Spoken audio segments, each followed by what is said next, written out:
Qué bueno que podemos tener esta oportunidad para una vez más estudiar la palabra de Dios juntos y descubrir cómo a través de su palabra nuestro Dios nos ayuda para que nuestra fe sea fortalecida. Esta noche vamos a considerar otro pasaje de la palabra de Dios que sin duda va a ser de grande bendición para nosotros. Yo le invito para que oremos a Dios y pidamos su bendición. Padre, en el nombre de Cristo Jesús, te quiero agradecer la oportunidad que me das de compartir tu palabra y agradecerte también la vida de cada uno de tus hijos que se conectan para recibir el mensaje y el estudio bíblico de esta noche. Yo te ruego en el nombre de Cristo Jesús que seas tú hablando a nuestros corazones y que tu Santo Espíritu nos dirija en todo. Ruego, Señor, la presencia tuya, poniendo en mis labios la palabra y en mi mente el pensamiento que tú deseas que deposite y siembre esta noche, declarando que mis oyentes son buena tierra, personas que oirán tu palabra, la entenderán y por lo tanto van a dar fruto para la gloria tuya. En el nombre de Cristo Jesús te lo pido. Amén. Amén. En el estudio de la semana pasada, les compartí sobre la necesidad que tenemos de cambiar nuestra manera de hablar. Porque esto es lo que va a determinar los resultados que nosotros tengamos en la vida. Cuando usted y yo hablamos, esto que hablamos, primero se generó en nuestra mente. Así es que la forma de hablar empieza cambiando desde nuestra manera de pensar. Jesús dice que de la abundancia del corazón, es decir, de lo que estamos llenos, hablará nuestra boca. Aprendimos que podemos nosotros hablar vida o hablar muerte, hablar maldición o hablar bendición. Todo depende de qué estemos llenos. Entonces, considero que es muy importante que examinemos qué hay en nuestro corazón, porque de eso determinará no solamente lo que pensemos, sino también lo que vamos a hablar.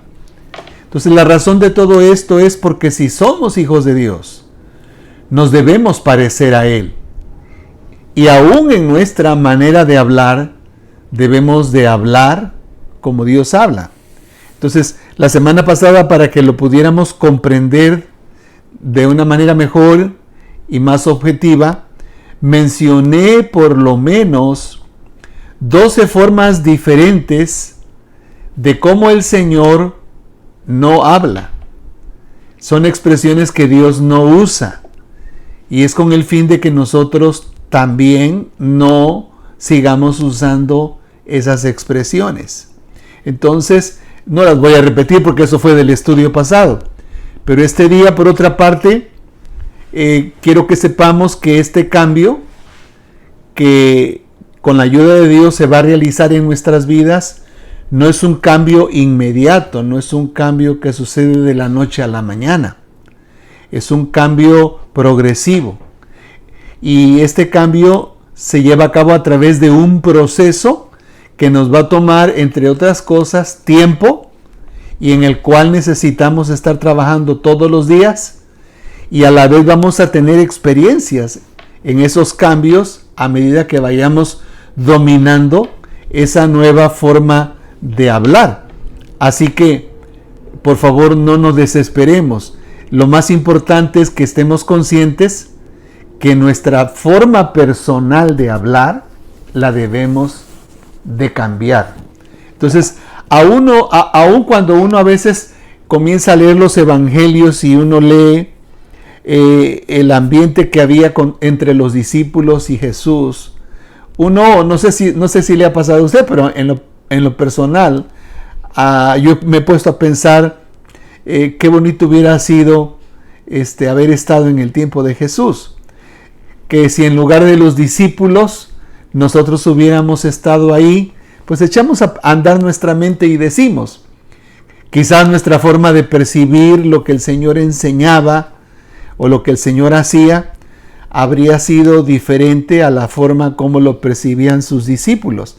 Sin embargo, nadie puede asegurar esto, ya que los discípulos eran tan humanos como nosotros, que probablemente hubiéramos nosotros caído en las mismas ignorancias, necedades y también en los errores que ellos cometieron, y la verdad a lo mejor no habría ninguna diferencia entre nosotros y ellos.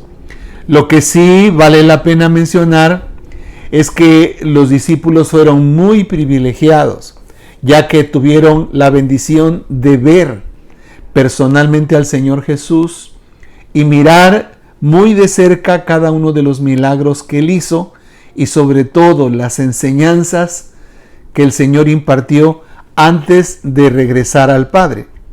Y este día, con la ayuda del Señor, vamos a estar analizando un pasaje bíblico muy conocido para el pueblo cristiano, en donde vamos a ver manifestada una experiencia personal que tuvo el apóstol Pedro. Y estoy seguro que cuando la analicemos va a traer enseñanza para nuestro crecimiento espiritual. Estoy viendo que, por cierto, este pasaje bíblico lo repiten 3 evangelios. Entonces hoy vamos a leer de la Nueva Versión Internacional el Evangelio según San Mateo, capítulo 14, versos 22 al 33. Mateo 14, 22 al 33. Y la palabra de Dios dice de la manera siguiente: enseguida Jesús hizo que los discípulos subieran a la barca y se adelantaran al otro lado mientras él despedía a la multitud. Después de despedir a la gente, subió a la montaña para orar a solas. Al anochecer, estaba allí él solo, y la barca ya estaba bastante lejos de la tierra, zarandeada por las olas, porque el viento le era contrario. En la madrugada, la otra versión dice en la tercera vigilia de la noche, que serían aproximadamente las 3 de la mañana, Jesús se acercó a ellos caminando sobre el lago. Cuando los discípulos lo vieron caminando sobre el agua, quedaron aterrados. ¡Es un fantasma!, gritaron de miedo. Pero Jesús les dijo enseguida: cálmense, yo soy. No tengan miedo. Señor, si eres tú, respondió Pedro, mándame que vaya a ti sobre el agua. Ven, dijo Jesús. Pedro bajó de la barca y caminó sobre las aguas en dirección a Jesús. Pero al sentir el viento fuerte, tuvo miedo y comenzó a hundirse. Entonces gritó: Señor, sálvame. Enseguida Jesús le tendió la mano y sujetándolo lo reprendió: hombre de poca fe, ¿por qué dudaste? Cuando subieron a la barca, se calmó el viento, y los que estaban en la barca lo adoraron diciendo: verdaderamente tú eres el Hijo de Dios. Interesante este pasaje, y quiero decirles que cuando dice la expresión enseguida, al comienzo de lo que leí, valdría la pena preguntar: ¿enseguida de qué? Y a lo que se está refiriendo es que lo que sucedió antes de esto que acabo de leer fue precisamente el milagro de la multiplicación de los 5 panes y los 2 peces. Jesús ese día y sus discípulos habían tenido un día muy largo de trabajo, y después de la enseñanza del día, si usted recordará, fue Jesús quien les dijo a los discípulos que había que darle de comer a la gente. y para los discípulos era humanamente hablando imposible. Y al final aquel muchachito que traía solamente 5 panes y 2 peces, que en sí era la materia prima, lo único que necesitaba el Señor para manifestar el poder de Dios y que se obrara ese milagro de la multiplicación. Y yo lo he dicho muchas veces, para mí ese fue un milagro espectacular, porque dice la palabra que comieron todos hasta saciarse, o sea, hasta quedar satisfecho, y aún quedaron 12 cestas de pan. Entonces es después de ese milagro que el Señor envía a los discípulos adelante para que se vayan a atravesar el lago en aquella barca, y Él se queda despidiendo a la multitud. Leímos que después el Señor se va a orar. Y para cuando el Señor se hace presente a los discípulos es aproximadamente las 3 de la mañana, y en ese momento el viento es contrario y está azotando en el mar, y los discípulos pues están batallando en cierto modo. La palabra del Señor dice que cuando la figura del Señor apareció en el mar, caminando sobre el mar, los discípulos se asustaron. Y lo primero que pensaron era que era un fantasma. Fíjese desde cuándo está la idea de esto, ¿no? Sin embargo, todo vuelve a la calma cuando el Señor les habla y les dice: no tengan miedo, soy yo. Y entonces es ahí donde Pedro le pide al Señor ir hacia él caminando sobre el mar, y el Señor se lo permite. Ahora bien, mucho se ha hablado sobre este acontecimiento, y deseo que analicemos algunos datos que yo los considero importantes. El primero es resaltar que independientemente de la experiencia vivida, fue únicamente Pedro quien pidió ir caminando sobre el mar ante Jesús. Es decir, que los otros 11 discípulos se convirtieron en espectadores. Quizás a ninguno se le ocurrió esa idea, probablemente para algunos descabellada, ¿verdad? Pero solo a Pedro. Y yo estoy seguro que para Pedro esa experiencia fue inolvidable en todos los sentidos. Pero la idea que vino a la mente de Pedro de hacer lo mismo que estaba haciendo Jesús. Y aunque no lo terminó el caminar, pues sí probó que pudo caminar como Jesús sobre el mar. Es posible que al ver el resultado de esa petición de Pedro, los demás discípulos no consideraron bien o bueno el proceder de Pedro. Sin embargo, a ninguno se le ocurrió hacer tal petición, y lo considerarían necio de su parte, lo considerarían a saber qué sería la opinión de ellos, ¿verdad? Pero ellos no lo hicieron, solo Pedro. Dice los versículos 28 al 30, Señor, si eres tú, respondió Pedro, mándame que vaya a ti sobre el agua. Ven, dijo Jesús. Pedro bajó de la barca y caminó sobre el agua en dirección a Jesús. Pero al sentir el fuerte viento, y otra versión dice, las olas encrespadas, las olas levantándose, tuvo miedo y comenzó a hundirse. Entonces gritó, Señor, sálvame. Lo tercero que yo quiero resaltar, es que sin duda, cuando Pedro decide salir de la barca, lo hace plenamente convencido de que va a llegar hasta donde está el Señor. Sin embargo, todos nos damos cuenta de lo que sucede. O sea, él no salió pensando me voy a hundir. Él no salió de la barca y que si me da miedo.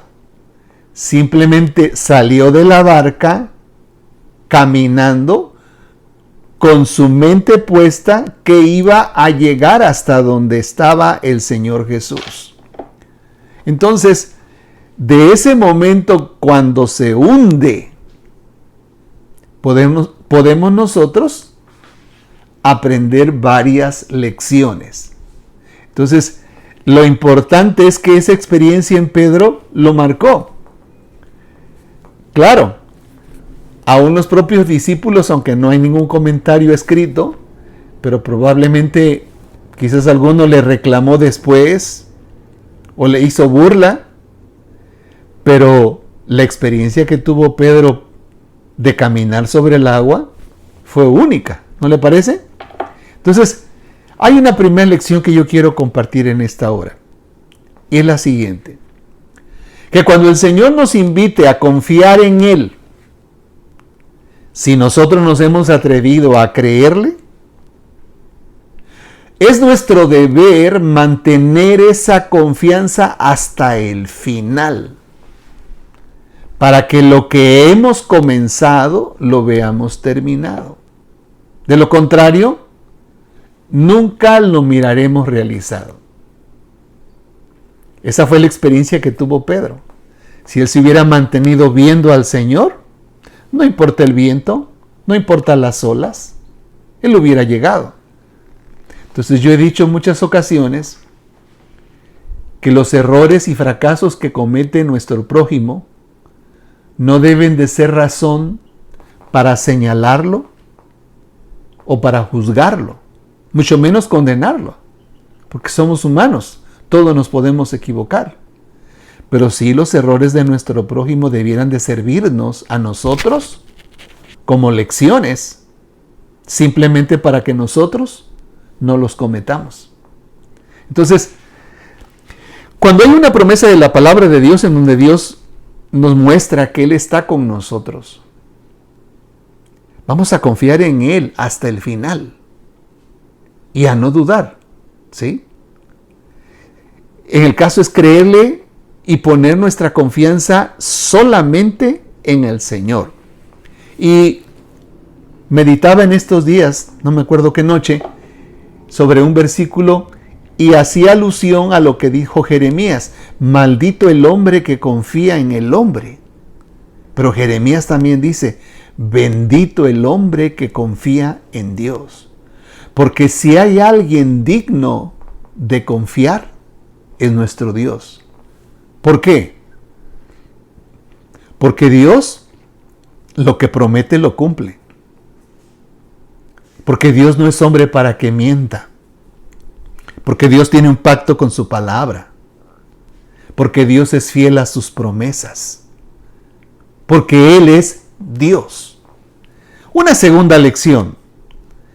Cuando nos hemos propuesto a creerle a Dios para algo que nosotros requerimos o necesitamos, por ningún motivo nosotros debemos permitir que algún distractor, ya les voy a enseñar cuáles, siempre existen, que ningún distractor nos desenfoque del Señor. Es decir, cuando yo le creo a Dios, me estoy enfocando en el Señor. Me enfoco en Él.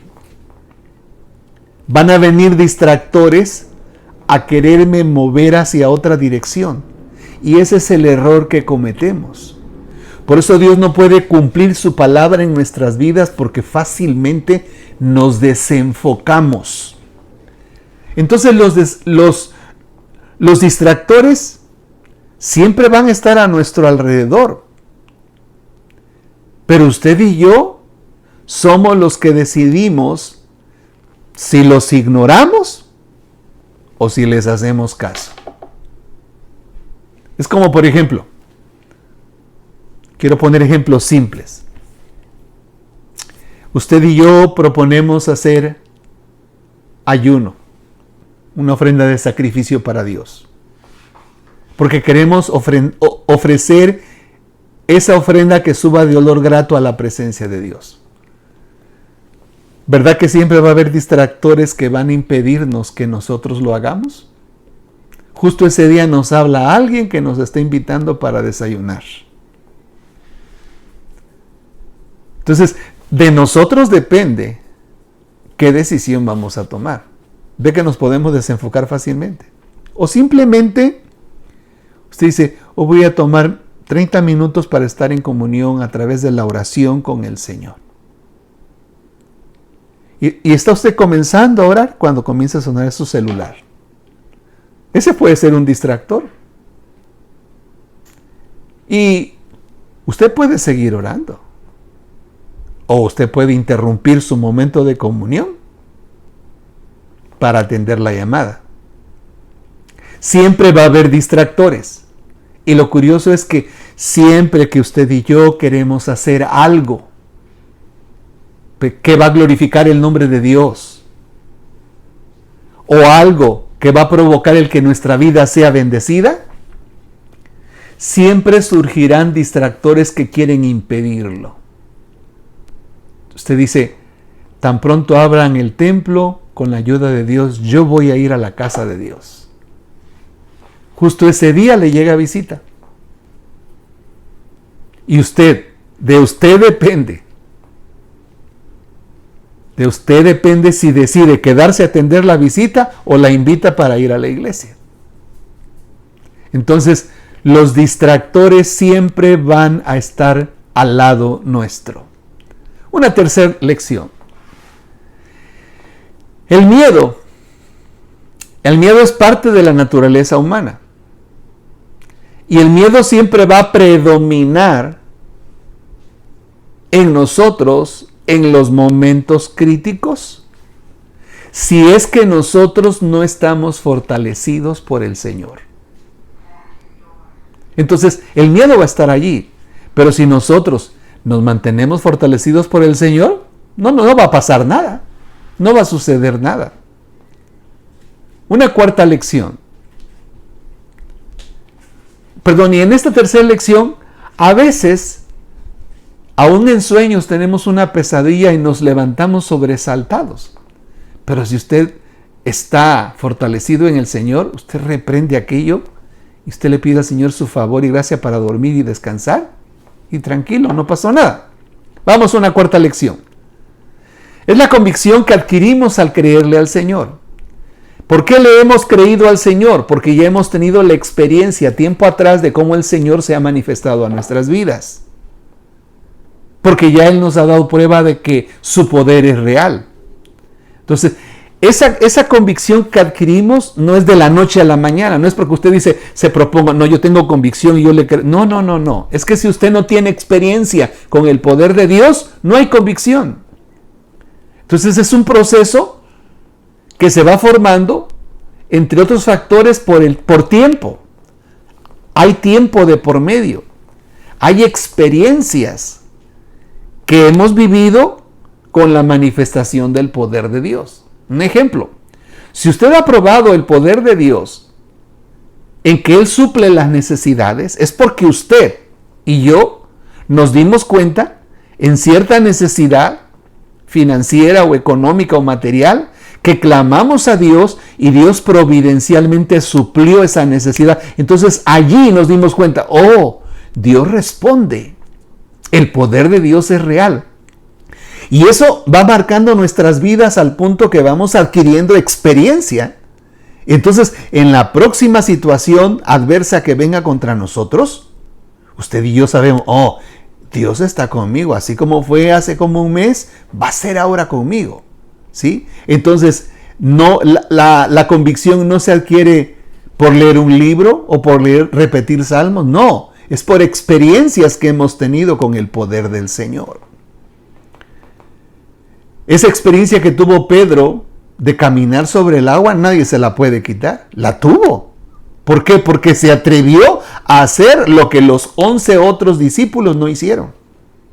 Una quinta lección, al final de todo, escuche, si a pesar de nuestro esfuerzo las cosas no resultan como hubiéramos querido y nos encontramos en algún tipo de crisis, podemos con toda libertad clamar al Señor, conscientes y sabidos de que Él está dispuesto a socorrernos, porque Dios conoce nuestra fragilidad humana. Véalo con Pedro. Todo iba muy bien hasta que se hundió, y cuando se estaba hundiendo, él clamó por ayuda. Jesús no lo dejó ahí que se ahogara, para que aprendas la lección. No le dijo, no. Al contrario, le dio la mano y lo sacó. Esto nos enseña que aún en medio de nuestros errores, si clamamos a Dios, Dios está a nuestro alcance para ayudarnos. Mire, hay una sexta lección que aprendemos. Y esta es que de la misma manera que el apóstol Pedro, que aunque no pudo lograr su deseo de manera completa de ir caminando hasta donde estaba el Señor, nadie le pudo quitar esa experiencia que tuvo aquel día de caminar sobre el mar. No sé cuántos pasos lo haría, pero él caminó. Entonces, por favor, no nos privemos de disfrutar experiencias que Dios desea darnos y que tengamos cuando usted y yo nos atrevemos a creerle a Él y a su poder. No nos perdamos esa experiencia. Dios anhela que nosotros probemos su poder, que en nosotros se manifieste su gloria y que también lo sobrenatural de Él sea manifiesto en nuestras vidas. Finalmente, nosotros podemos confirmar nuevamente cuando el Señor le dice, ¿por qué dudaste? Quiere decir que pudo más en un momento determinado en la vida de Pedro. Su incredulidad le creyó más a las circunstancias que le rodeaban, que a la palabra que el Señor le había dicho. Entonces, creyó al principio, pero luego dudó. ¿Por qué dudaste? Entonces, la duda siempre será el principal enemigo de la fe. La duda no nos pide permiso para entrar a nuestra vida. Cuando menos lo pensamos, nos asaltó y entró y tomó control, porque así es la duda. Entonces echa a perder todo. Por lo tanto, no debemos nosotros darle cabida en nuestra vida para nada. A veces usted está muy animado, pero todo está en que usted hable con alguien. Ese alguien que es negativo, que es pesimista, que vive su vida derrotada, le comienza a inyectar ideas y pensamientos contrarios y usted se desinfla su fe. ¿Por qué? Porque le hizo más caso a lo negativo, a la duda. Siempre voy a insistir, el cuidado que debemos tener con el tipo de relaciones. Alguien dijo atinadamente, asóciate con gente que te bendiga, con gente que te motive, con gente que te ayude a llegar al otro lado de tus sueños, no con gente que se cuelgue de tus sueños y te impida avanzar. Asóciate con gente de fe, de gente que te va a dar palabras de ánimo y que seguramente ha tenido experiencias con Dios. Pero acercarnos y tener esa convivencia con personas que son negativas, ¿qué cosa buena nos puede dar? Entonces, la duda es la que nos hace perder ese equilibrio espiritual en nuestras vidas. Entonces, cuando usted y yo le abrimos la puerta a la duda, lo que vamos a hacer humanamente hablando es enfocarnos a las circunstancias que nos rodean.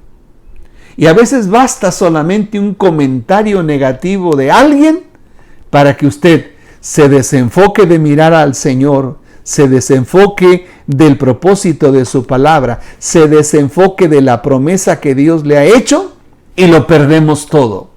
Lo más triste es que usted y yo, que ya hemos probado muchas ocasiones el poder de Dios en diferentes formas, en un momento determinado de nuestra vida y sobre todo ahora que no nos hemos podido congregar en la casa de Dios, hemos perdido esa comunión con el Señor y sin embargo nos hemos asociado con personas negativas, con personas que andan mal y terminamos siendo contagiados.